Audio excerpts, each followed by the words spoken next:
Good day, and welcome back to Craft Stick Crafts. This is our YouTube channel. You can also find us at craftstickbending.com and craftstickcrafts.com. And get the commercials out of the way, and then we'll get to some of these things, show and tell.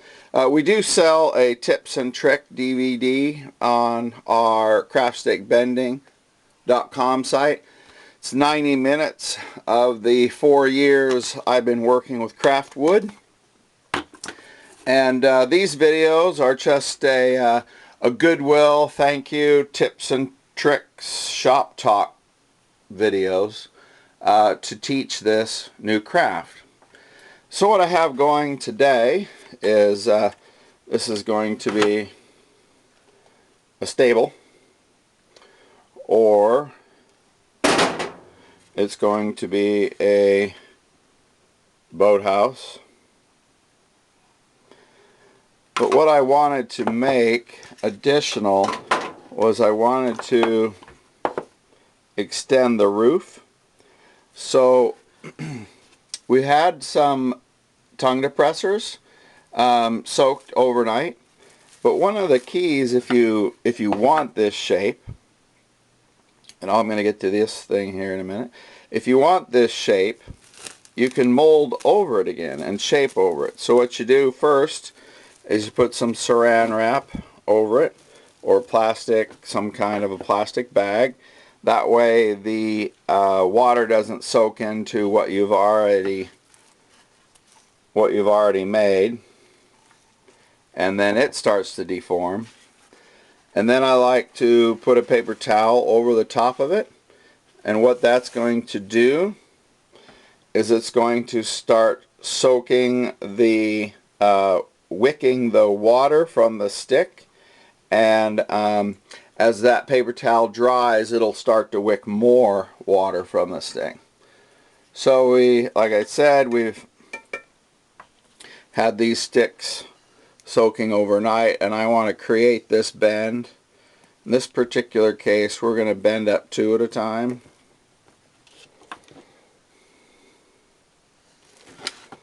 And when I get more of those shapes, we're going to extend the roof line.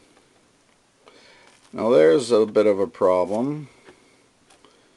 There's a cracked popsicle stick, because actually tongue depressor, because I didn't look over my material very well. That's one of the things you should do, is kind of review your stick before you bend it, because if there are any imperfections in it, then those imperfections are going to be magnified when you start to bend it. And then you can do the other side as well.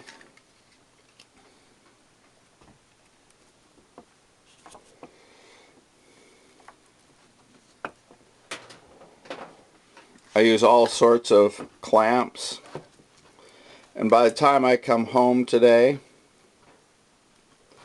this will be dry.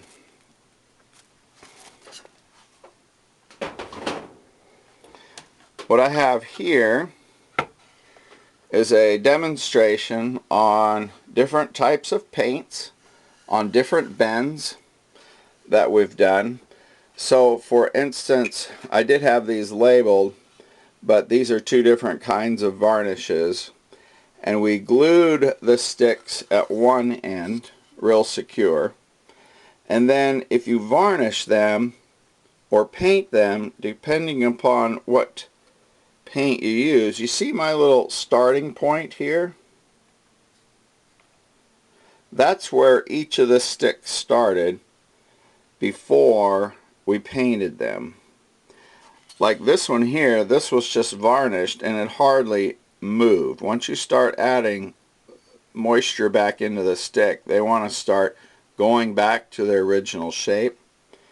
This particular one was a water-based paint, and that moved quite a bit, these 2. This one here was a spray paint, and that hardly moved at all. Now this was the same spray paint, but you can see the marking on the board. It did indeed move. Here's a black spray paint. This was I'm not sure which this one was. But you can see if you start to paint your Popsicle craft stick crafts project, what's going to happen, it's going to start to deform on you. So there's our website, craftstickbending.com, and if you're not already on it, our YouTube channel. So when it comes to making layers of popsicle sticks, this particular project, we've layered up some soaked them, 24 hours like we always do. And then these are coffee stir sticks. And this was an old magnifying glass that we had around. We wanted to make a handle for it, much like this one.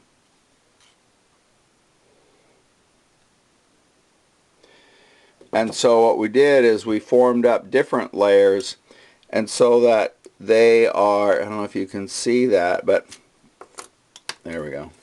The different layers, they don't all get cut at the same spot. If you did that, you wouldn't have any place to overlap the glue joints. So if you can see in this example, we've got different cuts, but then like this one goes beyond.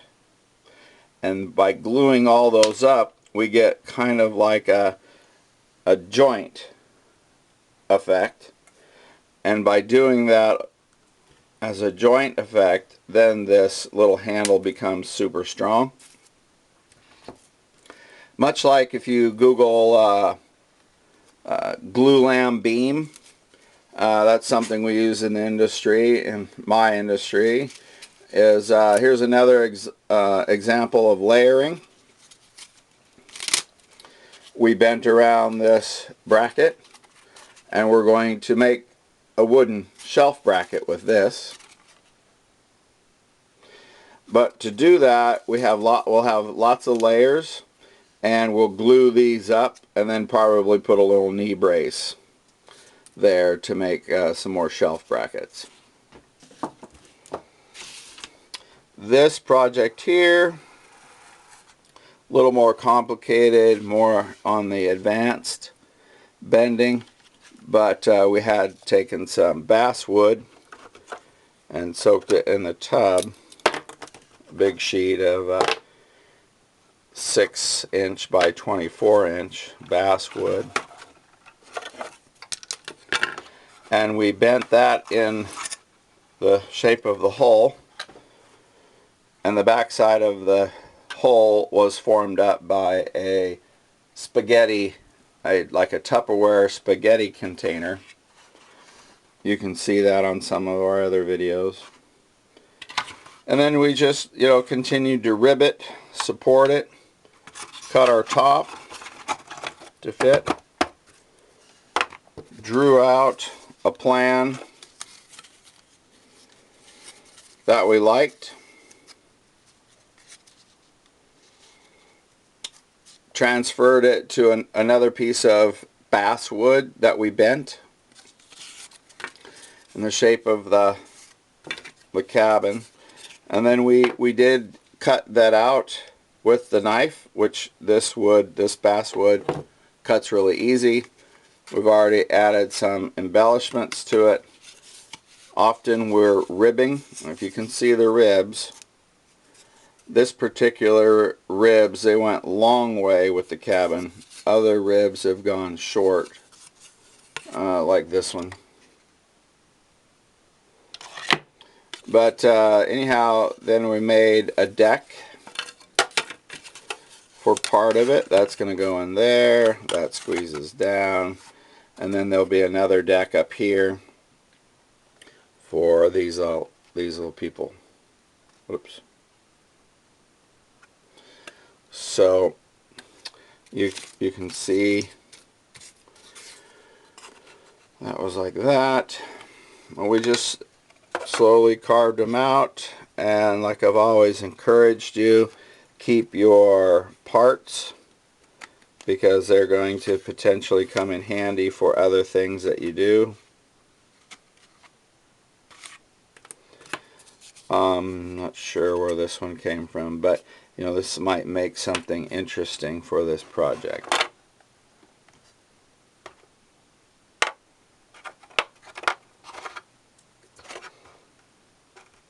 Alright, she's not going to stand up. So that's tips and tricks from Craft Stick Crafts YouTube channel. Thank you for your comments and subscriptions. I will just continue having a great deal of fun and showing you what we're up to. Thank you.